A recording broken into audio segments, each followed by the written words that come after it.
Closing high-ticket deals is harder than ever, and if you keep using the same techniques as everyone else, you'll be getting the same results. That's why in this video, I'll show you the identity selling technique that I use to consistently produce 6 figures in sales every single month. But it's not simple. So if you're just starting out, this isn't for you, just scroll away. But if you want to become the top 1% in sales in your industry, I suggest you take deep notes in this one. And first, we're gonna start with the 4 identity zones. Most salespeople just try to sell a product. Top closers, they sell identity. Let me explain.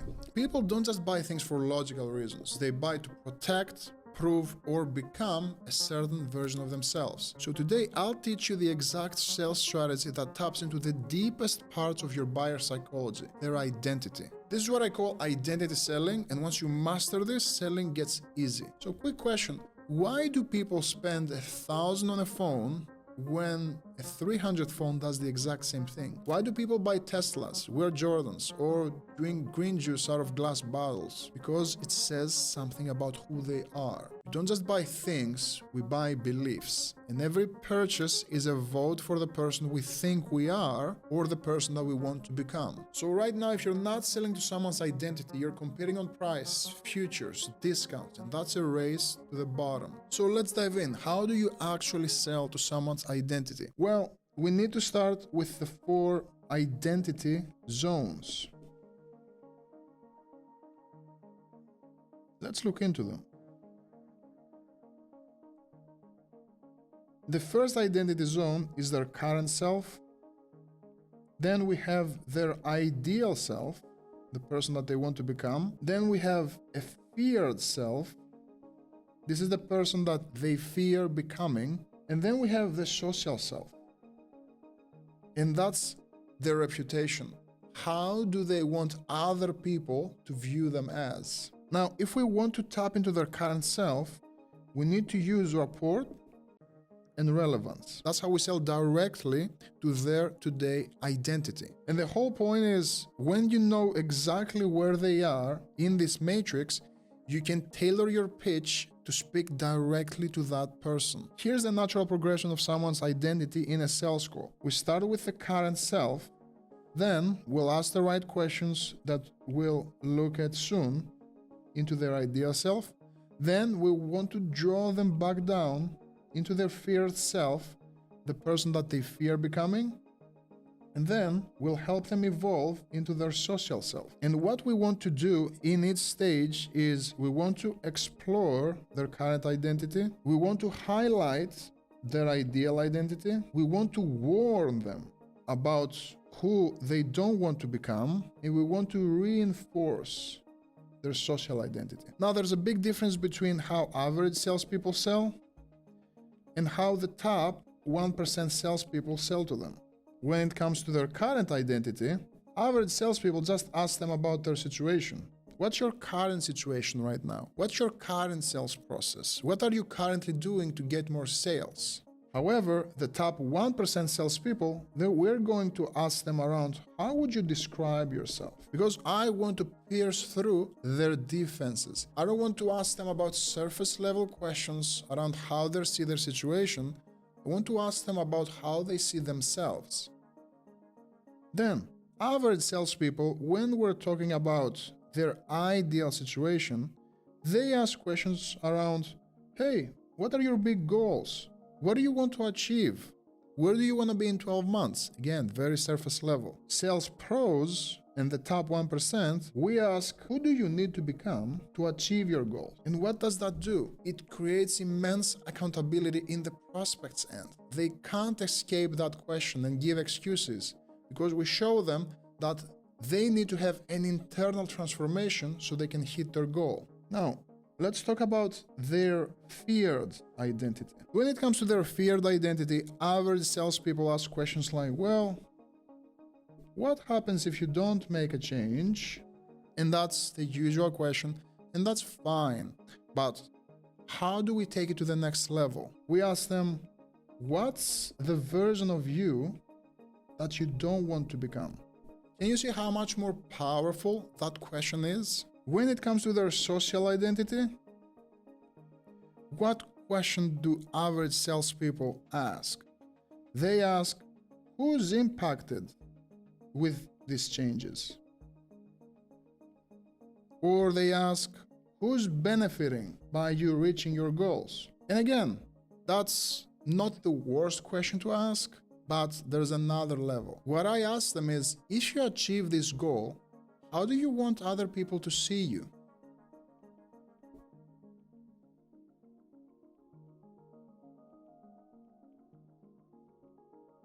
I can also ask them, as you're doing the work, Chris, who's watching you right now that matters?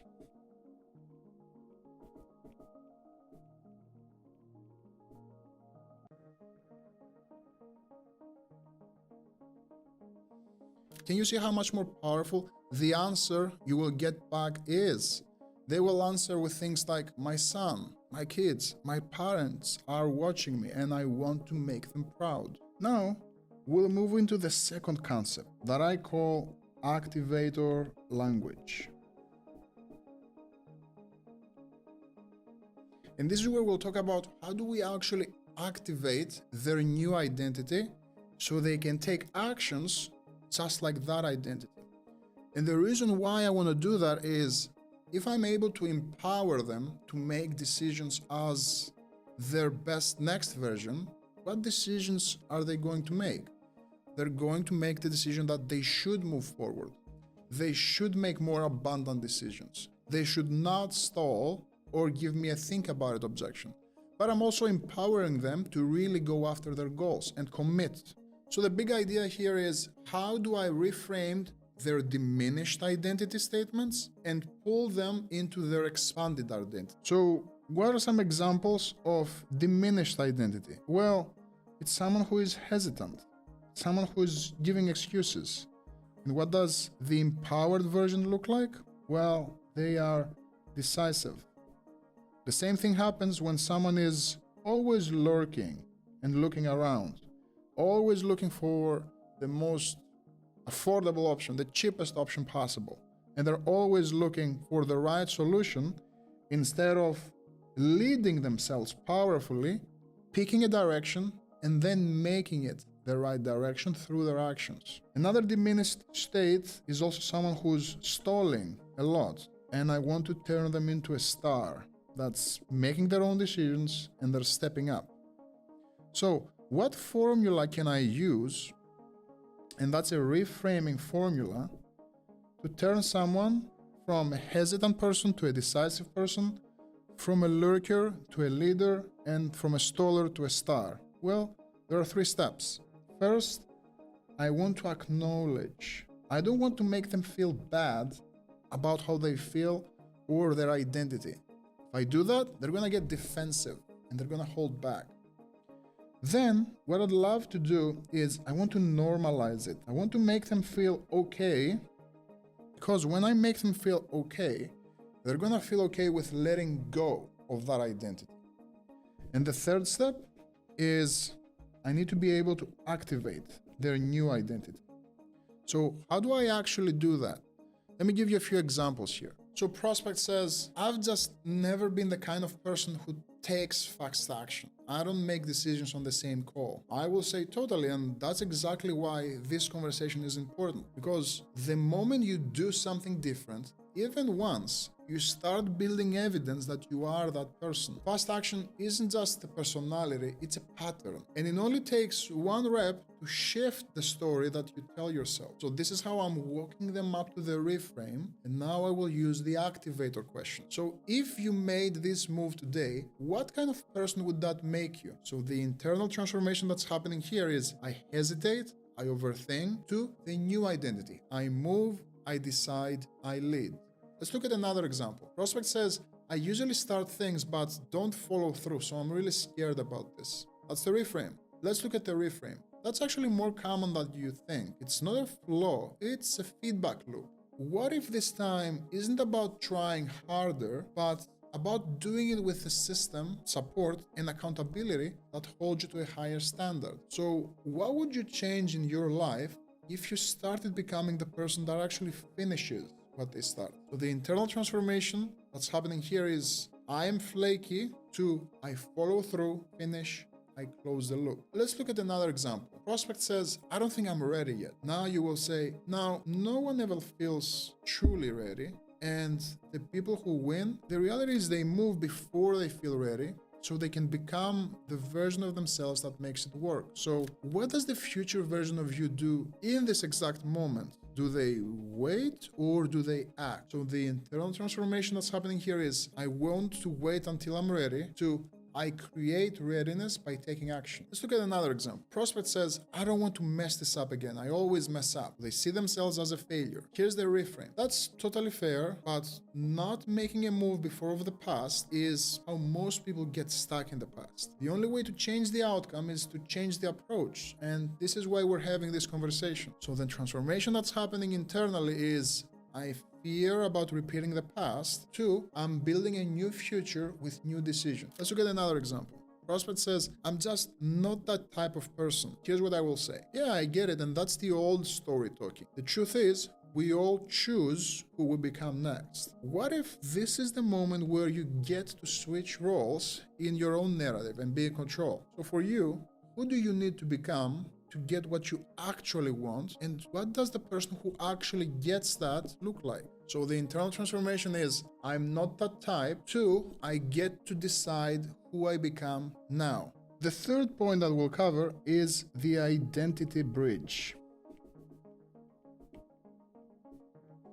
Now, the identity bridge is the mental and the emotional connection between who someone is and who they want to become. And the bridge is your offer, your service, or your action acting as the bridge. So you're not really selling a product, you're selling a pathway to their new identity. So it answers this question for the prospect. How does this help me become the person that I believe I should be? And this works because humans crave consistency in their identity. So when you show them the path of I'm not the kind of person who does that to I am the kind of person who does that, they'll walk that path if you believe that your offer is the bridge. Now, the big difference between pain-based selling and identity-based selling is the pain-based selling focus is on what's broken. Instead, identity-based selling focuses on what's possible for them. Pain-based selling presses on only their fears. It's only painful. Identity-based selling focuses on alignment. Pain-based selling is typically very surface level, and there's no real connection between the two of you. Instead, identity-based selling is focused on deep identity shifts between the two of you. Pain-based selling focuses on futures and benefits. The identity-based selling focuses on their next version, on themselves. And that's why it's so potent and powerful. So when we try to transfer someone from what I call their hell island, to someone who wants to become their higher version, that bridge in between is your offer. And I need to make sure that there's clear alignment between their current state and their ideal state. So as an example, if I'm a fitness coach, my client's current identity is that I'm inconsistent, I'm tired, and I'm out of shape. Their aspirational identity, their ideal identity is I am a high energy leader who treats my health just like my business. So your offer as the bridge can go something like this. Well, this isn't just a workout plan, it's a system that turns you into the version of yourself that shows up with energy, clarity, and confidence every single day. That's who you really are, and this is how you become them. Final reframe will be, if you were already the person that has what you want, you'd already have it. So the question isn't if you need to change, it's how fast you're ready for a change. And this is the bridge from you going to who you are today to who you want to become. Now, if you want to see the sales books that help me master my mindset, watch this video right here and I'll see you there.